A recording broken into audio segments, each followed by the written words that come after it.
चीनी साम्राज्य के राक्षसी सैनिकों की मूर्तियां हो या जमीन में जिंदा दफनाए गए जानवर हो या फिर अंतरिक्ष का दरवाजा, आर्कियोलॉजिस्ट जितना ज्यादा खोजबीन करते हैं वो हमारे इतिहास को देख के उतना ही हैरान हो जाते हैं।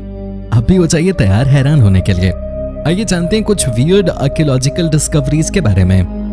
Number 10, Dazu rock carvings. शैनजियांग चाइना का दाजू एरिया यहाँ मौजूद रॉक क्रेविंग्स के लिए फेमस है। 9th से 13th सेंचुरी के बीच बनी ये क्रेविंग्स बहुत ही ज्यादा डिटेल्ड हैं और एकदम रियलिस्टिक नजर आती हैं।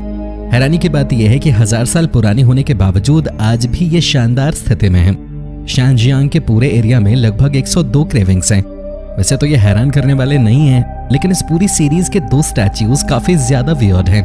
इन्हें देखकर ऐसा लगता है जैसे ये गर्मी या आग के कारण पिघल रहे हैं या ऐसा जैसे कि इन्हें बनाते वक्त खराब कर दिया हो। लेकिन आपको जानकर हैरानी होगी कि ये ऐसे ही बनाए गए हैं। ये पौराणिक फिगर्स हैं जिन्हें सैनिकों के वेशभूषा में दर्शाया गया है। स्टैच्यूज काफी हैरान करते हैं क्योंकि ये एलियंस जैसे हैं और जब इनका उल्लेख हिस्ट्री में पढ़ा जाए तो वहां लिखा मिलता है कि यह साम्राज्य के सबसे ताकतवर सैनिकों को दर्शाने के लिए बनाए गए थे, जो कि 5 किलोमीटर दूर तक बारीकी से देख सकते थे और हजारों लोगों को एक साथ मार सकते थे। ये स्टैच्यू हैरान करते हैं। साथ ही इनके हाथ में मौजूद ये यंत्र क्या है आज तक पता नहीं चल सका है। Number 9, lost monastery. इंग्लैंड में सिटी ऑफ ग्लोस्टर को रीडेवलपमेंट के लिए तैयार करते हुए आर्कियोलॉजिस्ट को कुछ ऐसा मिला जिसने उन्हें पूरी तरह से हैरान कर दिया। ये एक 13th सेंचुरी पुरानी खोई हुई मोनेस्ट्री थी।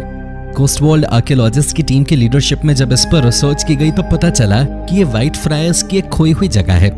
यहाँ पार्किंग भी थी और मोनेस्ट्री भी। जब और भी ज्यादा डिस्कवरीज हुई तब आर्कियोलॉजिस्ट को 4 और बिल्डिंग मिली जो कि जमीन में दबी हुई थी।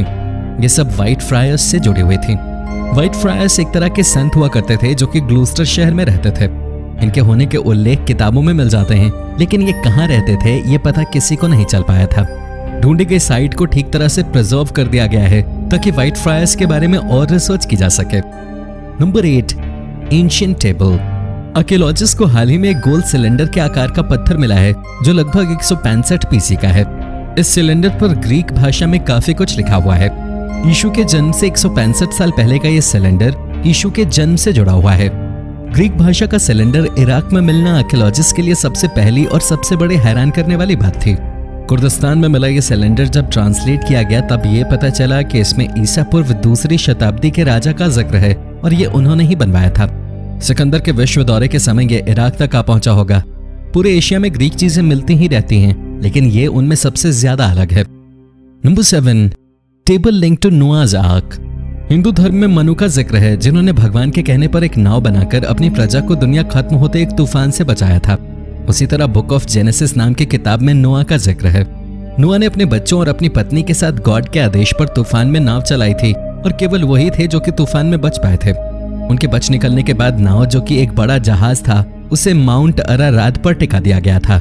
हालांकि उस जहाज के कोई सबूत मौजूद नहीं है, लेकिन रिसेंटली एक आर्कियोलॉजिस्ट टॉम मियर ने एक एंशिएंट टेबल को ट्रांसलेट करते हुए बताया था कि नोआज आर्क वाली सारी कहानी सच है।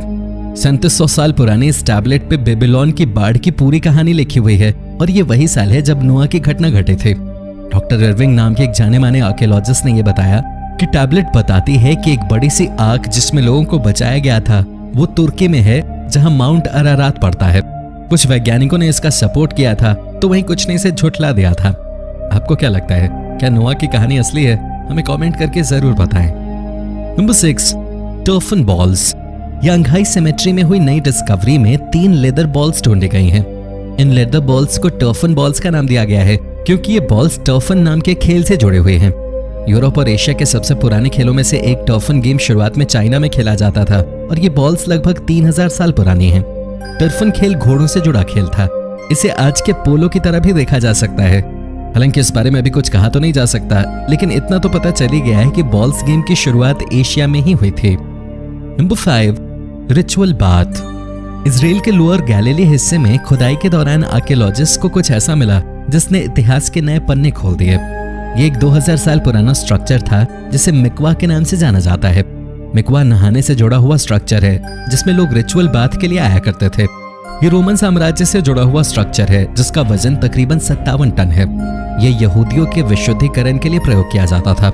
जानकारों के मुताबिक ये दर्शाता है कि रोमन साम्राज्य में यहूदियों को गांव से बाहर नहीं रहना पड़ता था। ढूंढे गए इस मिकवा को आगे चलकर क्राउड फंडिंग की मदद से इसकी जगह से हटाकर प्रिजर्व कर दिया गया। Number 4, iron age massacre. 15वीं ईसा पूर्व शताब्दी से लेकर 3री ईसा पूर्व शताब्दी तक उत्तरी स्पेन में काफी हलचल मचे हुए थे।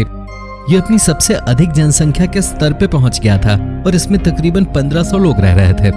इतने अधिक लोगों के होने के बाद यहाँ जुर्म काफी बढ़ गया और हत्याकांड होने लगे। ऐसे ही एक हत्याकांड को 1970 में ढूंढा गया जब आर्कियोलॉजिस्ट को एक ही जगह पे 15 से अधिक लोगों के स्केलेटन्स मिले और ये बिल्कुल भी नेचुरल डेथ वाले स्केलेटन्स नहीं थे। हालांकि एक स्टडी में ये भी सामने आया है कि मारे गए लोग काफी ताकतवर थे और उन्हें धोखे से मारा गया था। यहाँ मारे गए लोगों के हाथ तक कटे हुए हैं, जो कि दर्शाता है कि उन्हें कितने भयानक तरीके से मारा गया होगा। Number 3, animals parade alive. पिछले पॉइंट में आपने बहुत ज्यादा क्रूरता देखी, लेकिन क्या इससे भी ज्यादा भयानक कुछ हो सकता है? हो सकता है नहीं, बल्कि हुआ है। जानवरों को जिंदा दफना देना। जी हाँ, सही सुना आपने।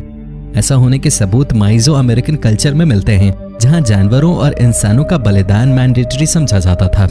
इसमें सबसे ज्यादा बलिदान इंका का दिया गया है। ये एक तरह की हिरन की प्रजाति है। दक्षिणी अमेरिका में कई जगह इंका के दफनाए हुए अवशेष मिले हैं, जिन्हें बहुत अच्छी तरह से प्रिजर्व करके दफनाया गया है। ये काफी ज्यादा डरावना है, क्योंकि ऐसा करने वाले लोगों को लगता था कि ऐसा करके वो अपने गॉड को खुश कर सकेंगे और ज्यादा सुखी और समृद्ध हो सकेंगे। Number 2, 2400 years old mask.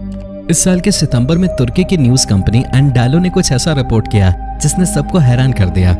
इन्हें तुर्की में खुदाई के समय कई हजार साल पुराना मास्क मिला।